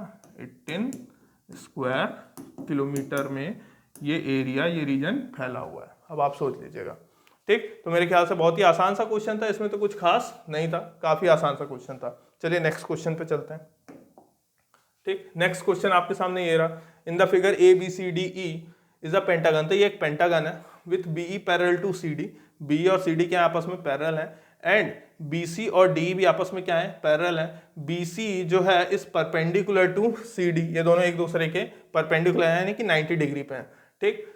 अब A is equal to A B 5 centimetre है, ठीक। तो ए और ए बी इन्होंने दिया हुआ है कि ये 5 सेंटीमीटर है और ये वाले भैया भी 5 सेंटीमीटर है, ठीक। अच्छा, बी सी जो उन्होंने दिया हुआ है, बी सी उन्होंने बोला है कि x माइनस वाई है, ठीक। तो ऑब्वियस सी बात है, यदि ये x माइनस वाई होगा तो ये भी कितना होगा x माइनस वाई होगा। अच्छा, और क्या बोल रहे हैं, C D x plus y है, ठीक है। सी डी आपके पास x प्लस वाई, तो ये भी कितना हो जाएगा x प्लस वाई हो जाएगा, ठीक। और कुछ दिया है क्या, बी 7 सेंटीमीटर है, यानी कि देखा जाए तो x प्लस वाई कितना दिया हुआ है 7 सेंटीमीटर दिया हुआ है, बी 7 सेंटीमीटर है ना, और बी और सी डी आपस में बराबर है, तो x प्लस वाई बराबर कितना दे दिया है 7 सेंटीमीटर। तो हमें पहली चीज क्या मिल रही है भाई साहब कि x प्लस वाई बराबर 7, ये हमारे लिए पहली इक्वेशन बन रही है यहाँ पे। अच्छा, और क्या बोल रहा है, ए बी सी डी का जो पेरीमीटर है वो 27 है, x और y नॉट 0, ठीक है। तो मुझे बताइएगा, यदि मैं लिखूंगा, सबको याद होगा कि perimeter of A B C D E कैसे निकाला जाएगा, तो हमें पता है कि इन सबको क्या करना पड़ेगा प्लस, इन सबको प्लस। तो मैं लिख रहा हूं A B plus B C plus C D plus D E plus A E, है ना। बीच वाली लाइन को नहीं लेंगे, पेरीमीटर लिखना इस एरिया का है ना। अच्छा, ए बी सी डी का बोला उन्होंने। अच्छा, अब क्या बोले, ए बी दिया है क्या कहीं, कुछ तो दिया होगा, A B A B A B, तो ए बी हमारे पास 5 है, वैल्यूज रख के देखते हैं, जो भी आएगा देखा जाएगा। बी सी उन्होंने बोला भैया x माइनस वाई रख दिया। सी डी है हमारे पास कितना, सी डी है हमारे पास x प्लस वाई, ठीक है, C D x plus y है, 7 भी रख सकते हैं, बिल्कुल रख सकते हैं, ठीक। और क्या बोल रहे हैं, डी ई, तो डी हमारे पास x माइनस वाई है और ए ई हमारे पास 5 है। ये कितना दिया हुआ है, उन्होंने बोला भाई साहब ये 27 सेंटीमीटर है। इसको सॉल्व करते हैं भाई, है ना, इसको दिस इम्प्लाइज का निशान बना दूं भाई। अच्छा, तो x plus x plus x 3x हो गया, है ना, माइनस वाई प्लस वाई तो कैंसिल हो गया। अच्छा, और एक माइनस वाई अभी भी बचा, है ना, 5 प्लस 5 10 हो गया, और वो उधर जाके माइनस हो गया, तो मेरे ख्याल से 3x माइनस वाई बराबर में कितना बचा 17 बचा। ये हमारे लिए क्वेश्चन नंबर 2, ठीक। मेरे ख्याल से दिख गया होगा काफी कुछ। और यदि इतना समझ में आ रहा है तो मैं क्या करने वाला हूँ भाई साहब, from first and second equation in दोनों को सॉल्व कर देते हैं भाई। क्या दिया हुआ है, 3x माइनस वाई बराबर 17 है, और एक हमारे पास है x प्लस वाई बराबर 7, है ना, एलिमिनेशन, ये कैंसिल, 4x बराबर, है ना, ये कितना हो जाएगा 24, तो x बराबर कितना हो जाएगा 6, x कितना आ गया हमारे पास 6, x 6 आया है, तो y हमारे पास कैसे आ जाएगा 7 माइनस एक्स, है ना, इस वाली इक्वेशन से। तो y बराबर मैं क्या करूंगा भाई साहब 7 माइनस 6 करूंगा, जो कि मुझे कितना दे देगा 1। तो y हमारे पास बेसिकली कितना आ चुका है, y 1 आ चुका है ना। अच्छा, अब क्या करना है, मेरे ख्याल से अब तो कोई दिक्कत नहीं है, सभी कुछ आ गया। देखते हैं सही है कि नहीं। देखो x प्लस वाई 7 दिया हुआ था ना, तो 6 प्लस 1 करेंगे तो 7 ही आएगा, बिल्कुल करेक्ट है ना, हमें यही तो निकालना था। Find the value of x and y, तो निकाल दिया भाई साहब, x हमारे पास 6 है, y हमारे पास 1 है, ठीक। तो ये 7 सेंटीमीटर है, तो ये भी कितना होगा 7 सेंटीमीटर, है ना। और क्या बोल रहा है भाई, 6 माइनस 1 है ये, ये 6 - 1 है यानी कि ये 5 सेंटीमीटर है, तो ये भी कितना है 5 सेंटीमीटर है। ठीक, इन सबको प्लस करोगे तो 27 ही आएगा, है ना। मेरे ख्याल से ये समझ में आया होगा। चलिए नेक्स्ट क्वेश्चन पे। हाँ भाई, अब बहुत इजी क्वेश्चंस हैं, मेरे ख्याल से इनमें दिक्कत तो नहीं होनी चाहिए। ग्राफिकल मेथड मैंने इसीलिए पहले सिखाई, वो ज़्यादा ज़रूरी थी। ठीक, ये बहुत ही simple question, find C if the system of equation this and this has infinitely many solution. तो हमने शुरुआत में ही देखा था क्या कि हमें गिवन है भैया क्या cx plus 3y plus 3 - c is equals to 0, है ना। और हमें दिया हुआ है साथ में 12x plus cy minus c बराबर 0। देखा जाए तो यदि हम इसको कंपेयर करेंगे ना, ऑन कंपेयरिंग विद किससे, इससे हमें कंपेयर करना होगा a1x plus b1y plus c1 बराबर 0 और a2x plus b2y plus c2 बराबर 0 से। तो हमें यहाँ से कुछ वैल्यूज़ मिल जाएंगी। वो वैल्यूज़ क्या होंगी कि भैया a1 भैया बोल रहे हैं कि मैं c हूँ, ठीक, a2 भैया बोल रहे हैं हम 12 हैं, b1 भैया बोल रहे हैं 3, b2 c, और ये आपके पास c1 ना, c1 है 3 - c, पूरा ही लेना पड़ेगा, और c2 है आपके पास माइनस का c। अब क्या बोल रहा है कि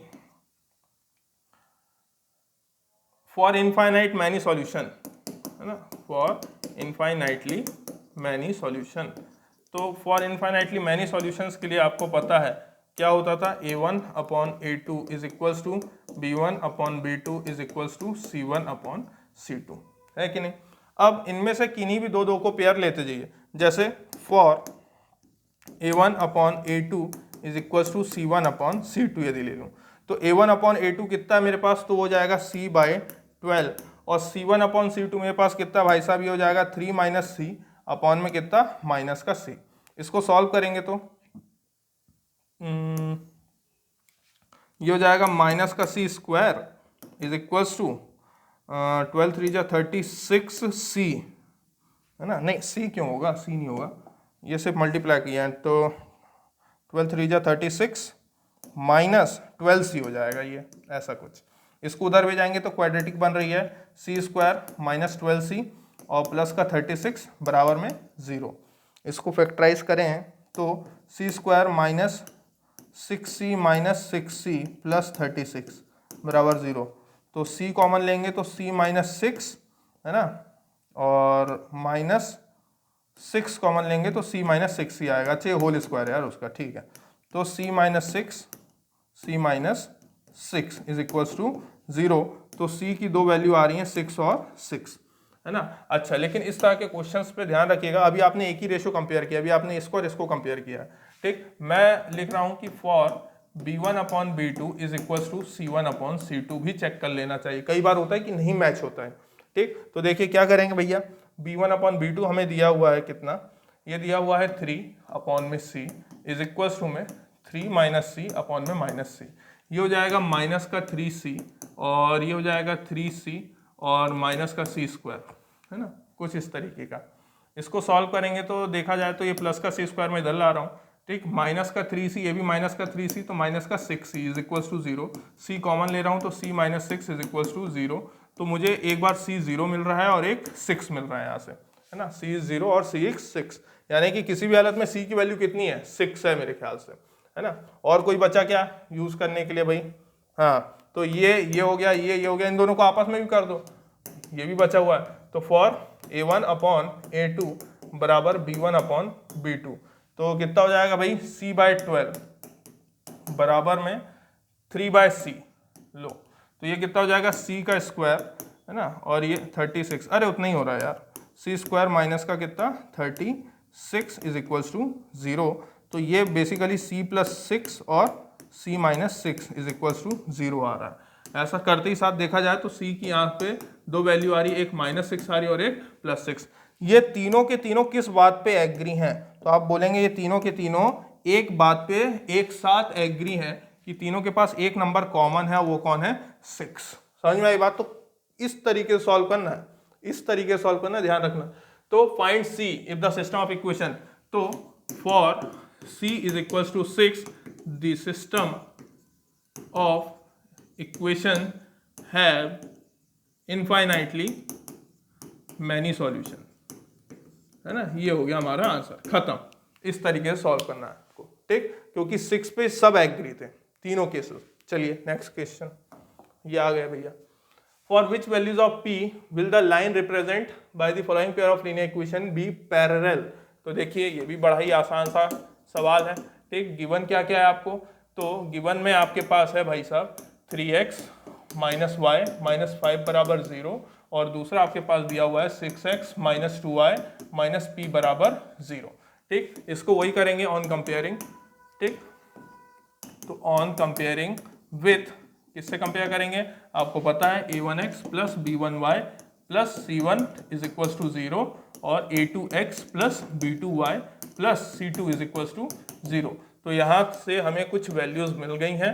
a1 हमारे पास 3 है और a2 हमारे पास 6, b1 माइनस 1 और b2 है माइनस का 2, c1 है माइनस का 5 और c2 है हमारे पास माइनस का p, ठीक। और हमें पता है for lines to be parallel, है ना, लाइन्स यदि पैरेलल होना चाहिए तो a1 अपॉन a2 बराबर b1 upon b2 is not equals to c1 by c2, ये होना चाहिए, ठीक। तो a1 अपॉन a2 तो ये हो रहा है 3/6, b1 upon b2 minus 1 minus 2 is not equals to कितना, -5 अपॉन में माइनस p।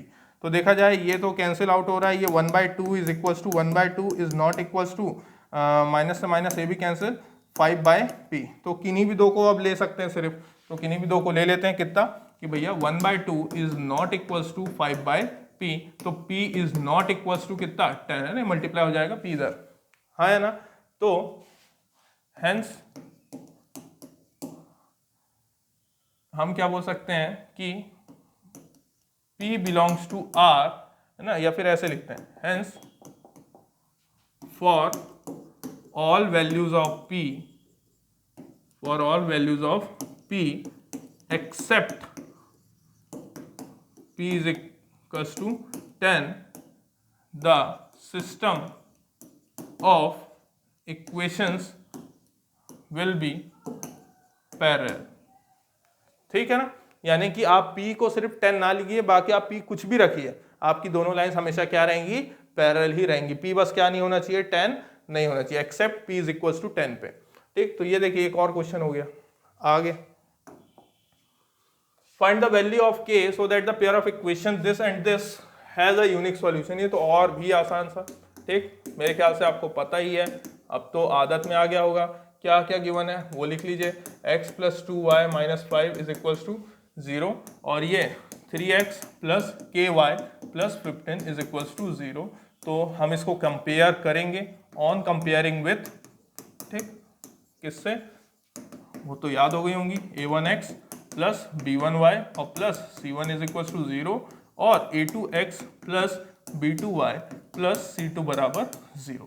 तो हमें यहाँ से वैल्यूज मिल जाएंगी, कौन कौन सी, a1 की वैल्यू 1 है, ठीक, और b1 की वैल्यू आपके पास 2 है और c1 की वैल्यू माइनस का 5, ठीक, a2 की वैल्यू 3, b2 की वैल्यू k और c2 की वैल्यू है आपके पास 15, ठीक। लेकिन फॉर यूनिक सॉल्यूशन हमें दो ही की जरूरत है, फॉर यूनिक सॉल्यूशन हमें तो पता है a1 upon a2 is not equals to b1 by b2, है ना। तो देखा जाए तो हमारे पास 1/3 is not equals to 2/k।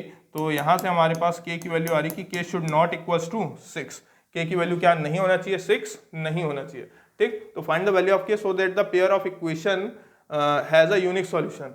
तो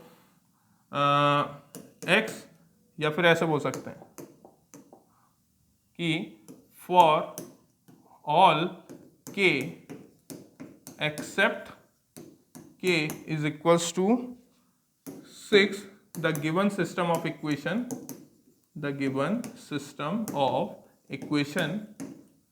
has unique solution, ठीक, बस इतना, बहुत ही सिंपल वे में, है ना। तो ध्यान रखिएगा कि k 6 नहीं होना चाहिए, उसके अलावा बाकी आपके पास हैज अ यूनिक सॉल्यूशन होगा।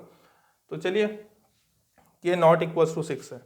चलिए अगला क्वेश्चन आपके सामने ये रहा भाई, बहुत ही इजी क्वेश्चन है, सामने ही दिख गया होगा आपको, ठीक। सॉल्व करने का प्रयास कर सकते हैं तो बहुत ही अच्छी बात होगा, है ना। अब इसके बाद के क्वेश्चन आसान है, क्या है, इफ x बराबर a है, y बराबर b है, तो solution of pair of equation. तो देखिए हमें क्या दिया हुआ है ना, मेरे ख्याल से मैंने इतनी आदत डाल दी है कि x minus y is equal to 2 दिया हुआ है और एक x प्लस वाई बराबर कितना दिया हुआ है 4। मैं यहीं पे सॉल्व कर दे रहा हूँ, आप अगली स्टेप पे सॉल्व करिएगा। ठीक, माइनस वाई प्लस वाई क्या होगा, cancel, x plus x 2x बराबर में ये कितना हो जाएगा 6, तो x की वैल्यू कितनी आ जाएगी 3, x इज इक्वल टू 3। जैसे ही मैं इसको यहाँ पे रखूंगा तो हमें पता है क्या बोल रहा है भाई कि x प्लस वाई बराबर में 4 दिया हुआ था, तो y की वैल्यू निकालने के लिए 4 माइनस एक्स करना पड़ेगा, तो y is equal to 4 minus 3 करूंगा तो y मुझे कितना मिल जाएगा 1। अब वहां पे क्या बोल रहा है कि x किसके बराबर है, a के बराबर है, तो x कितना आया मेरा 3। ठीक, ऐसे ही y मेरा किसके बराबर है, b के बराबर, मेरा y कितना आया 1। तो यहाँ से मेरे को एक बात समझ में आई भाई साहब कि a बराबर 3 है और b बराबर 1 है। खत्म हो गया, ये तो कुछ भी नहीं था, ऑब्जेक्टिव था। चलिए आगे करते हैं। हाँ भाई ये है थोड़ा दमदार क्वेश्चन, ठीक, इसमें मजा भी आएगा। आपको ये दो इक्वेशन दिए ने सॉल्व करना है। कैसे, पहले तो देखो इसको मैं सॉल्व करवा दूं, यही ज़्यादा ज़रूरी है, जो कॉन्सेप्ट भी बताएगी, है ना। इस तरीके की इक्वेशन दी हुई है जब, तो हमें एक चीज़ याद होनी चाहिए, है ना। हम यहाँ पे अप्लाई करने वाले हैं बाय अप्लाइंग, है ना, by applying componendo and dividendo. ठीक, क्या होता है अभी पता चल जाएगा, कॉम्पोनेंडो एंड डिविडेंडो। ठीक, ये रेशियो एंड प्रोपोर्शन का टॉपिक है जो बहुत आसान कर देता है इस तरीके के रेशियोज को सॉल्व करने में। कैसे कि देखिए ये दिख रहा है न्यूमरेटर और ये क्या है डिनोमिनेटर, तो कॉम्पोनेंडो और डिविडेंडो क्या करता है कि न्यूमरेटर में एक बार डिनोमिनेटर ऐड कर दीजिए और न्यूमरेटर से एक बार डिनोमिनेटर को सब्ट्रैक्ट कर दीजिए। ठीक, सेम काम इधर भी होता है, सेम काम इधर भी होगा, है ना, कि मान लो ये जो भी लिखा हो तो वही न्यूमरेटर प्लस डिनोमिनेटर अपॉन में न्यूमरेटर माइनस का डिनोमिनेटर, ये होता है कॉम्पोनेंडो और डिविडेंडो। ठीक, तो इसमें करते हैं भैया, क्या करेंगे, देखिए ये जो भी दिया हुआ है x plus 3x plus 2y, है ना, प्लस करेंगे कितना x minus 3x plus 2y। ठीक, और नीचे भैया x plus 3x plus 2y, बीच में माइनस लगाएंगे, x है ना, ये पहले माइनस का 3x प्लस 2y। अच्छा, अब ये सेम काम दोनों तरफ होता है ना, ऑन बोथ साइड, ये नहीं कि एक ही साइड हो जाए। तो बताइएगा इसके नीचे तो क्या है 1, तो -3 प्लस 1 -3 -1, इस तरीके से। अब खुद ही देखिएगा, क्या आपको एक चीज नजर आ रही हो तो मेरा काम आसान हो जाएगा, ये और ये कैंसिल हो गए, दिख रहा होगा, और x प्लस एक्स कितना 2x। ठीक, नीचे बात करते हैं, जब माइनस साइन जाएगा तो ये पॉजिटिव x और ये नेगेटिव x दोनों कैंसिल हो जाएंगे। ठीक, तो और ये माइनस माइनस क्या हो जाएगा प्लस, 3x प्लस 3x कितना हो जाएगा 6x, plus 2y plus 2y कितना हो जाएगा 4y, इज इक्वल्स टू में -3 प्लस 1 हो जाएगा -2, -3 -1 हो जाएगा -4, माइनस माइनस कैंसिल, 2 1 2, 2 2 4। ठीक, अच्छा ये दिख रहा होगा आपको यहाँ पे 2x अपॉन में, इन दोनों से मैं कुछ कॉमन निकाल सकता हूँ भैया 2। ठीक, तो ये अंदर बचेगा 3x प्लस का कितना 2y, और यहाँ पे बचा है 1/2। ठीक, यदि देखा जाए तो ये 2 से 2 भी क्या हो चुका है, कैंसिल आउट हो चुका है। ठीक, बहुत कायदे से सॉल्व करना जरूरी है। ठीक, तो अब मैं क्रॉस मल्टीप्लाई कर रहा हूँ, इसका इधर पे और इसका इधर पे, तो ये मेरे को मिलेगा 2x बराबर में, ठीक, वहां पे पहुंच रहा है क्या 3x प्लस 2y, ये लिख दिया मैंने भैया 3x प्लस 2y।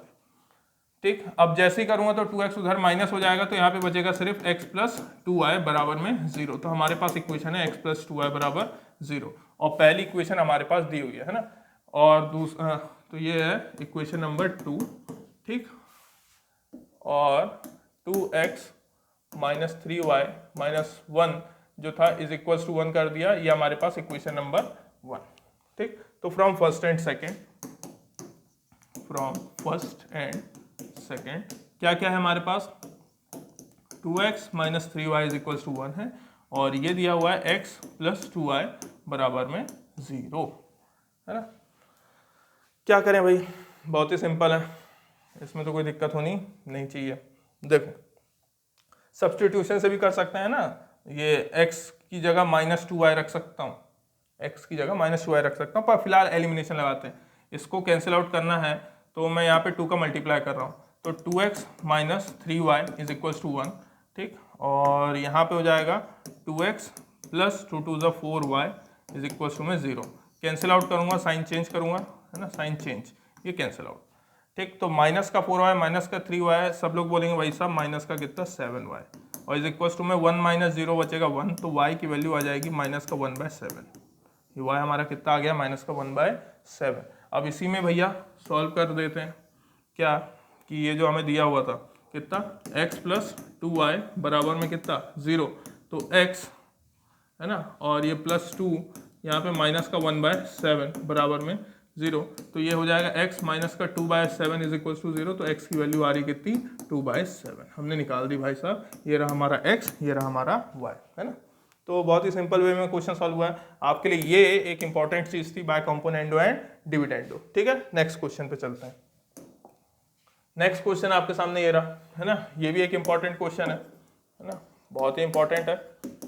समय से आपको ये याद हो जाए कि कैसे इस तरह के क्वेश्चंस को अप्रोच करते हैं, है ना। जैसे आपको गिवन है ना, इनको पहले सिंप्लीफाई किया जाता है, डायरेक्ट एलिमिनेशन या सब्स्टिट्यूशन लगाएंगे तो फंस जाएंगे। ठीक, इनकी पहचान इनके जैसे आप देखो, पहचान आपको अलग दिख जाएगी।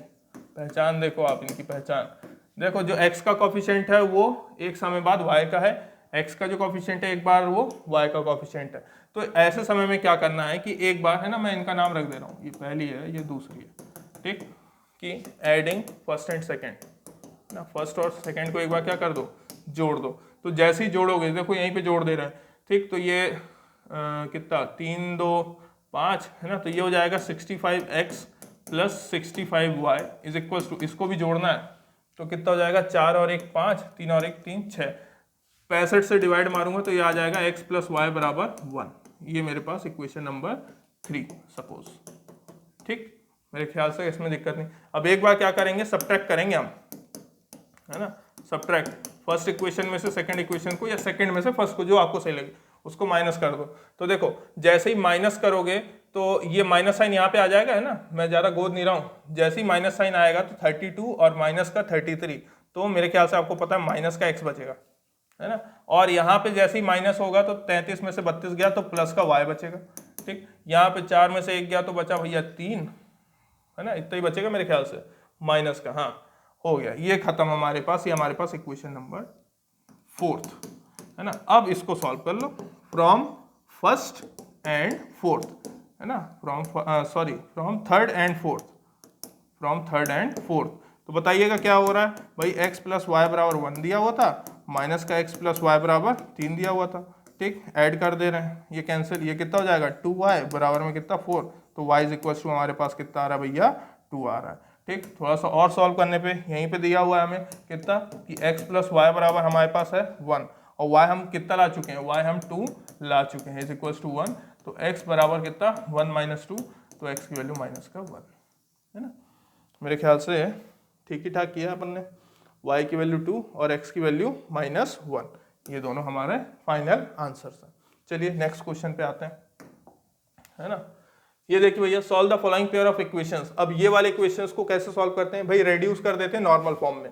कैसे, देखिए बहुत ही आसान है, एज्यूम करते हैं, है ना, या मैनिपुलेशन, कि 1/√x को u ले रहे हैं एंड 1/√y को v ले रहे हैं। ठीक, तो ये इक्वेशन किस में रेड्यूस हो जाएगी, तो गिवन इक्वेशंस रेड्यूस टू क्या हो जाएगी भाई साहब, ये हो जाएगी 2u प्लस 3v बराबर में कितना 2।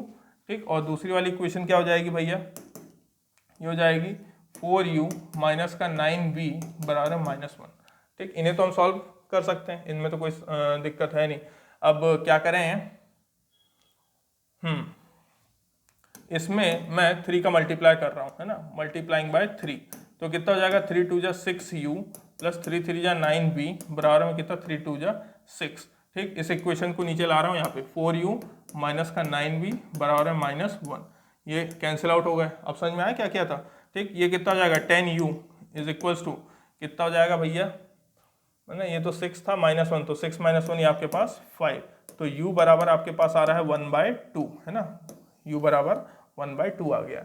अच्छा, इसी वैल्यू को उठा के किसी में सब्स्टिट्यूट कर देते हैं भाई, किस में करते हैं, इसी में कर देते हैं, है ना, 2u प्लस 3v बराबर कितना दिया हुआ है 2, तो u की वैल्यू मैं यहाँ पे रखूंगा 1/2, तो ये 2 से 2 cancel, plus 3v is equals to कितना 2, तो देखा जाए 3v बराबर में कितना 2 माइनस का 1, तो v बराबर ये 2 माइनस 1 तो 1 हो गया, नीचे क्या हो गया 3, तो v की वैल्यू 1/3।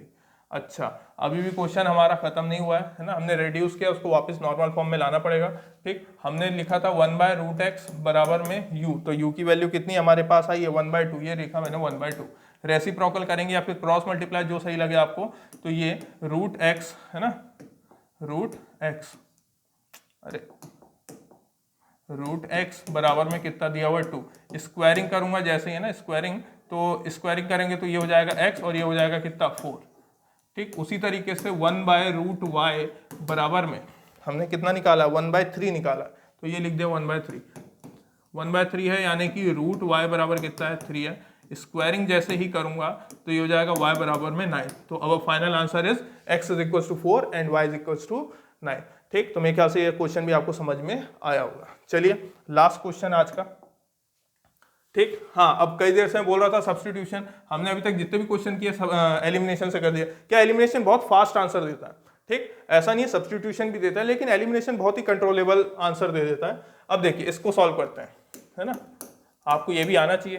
क्या है भैया, आपको जो गिवन इक्वेशंस है ना, क्या है कि 3x माइनस का 14y इज इक्वल टू 2, और ये दिया हुआ है 3x माइनस का 5y बराबर है -7।